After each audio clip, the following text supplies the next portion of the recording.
ఇప్పటిదాకా నచ్చాడు. అర్థం కాలేదు. ఎవరినైనా ప్రేమించారా? అలాంటిదే లేదు, కానీ ఒకడు నా వెంట పడుతున్నాడు 3 నెలలుగా. నచ్చాడా? చంపేస్తాను. అయ్యో, మిమ్మల్ని కాదు, వాణ్ణి. ప్రాణం తీసేస్తున్నాడు. ఇందాక కాస్త అయితే చచ్చేవాడు, నేనే కాపాడాను. మీరు నాకు సాయం చేస్తారా? ఏంటది? మీరొచ్చి ఒకసారి వాడికి గట్టిగా చెప్పండి, ఇంకోసారి నా వెంట పడితే కాళ్ళు చేతులు విరిచేస్తానని చెప్పండి. ఇంత గట్టిగా చెప్పడం నా వల్ల అవదేమోనండి.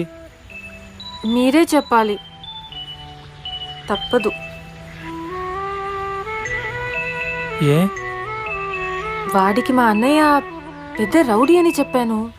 నీ గూడు చెదిరింది, నీ గుండె పగిలింది, ఓ చిట్టి పావురమా ఎవరు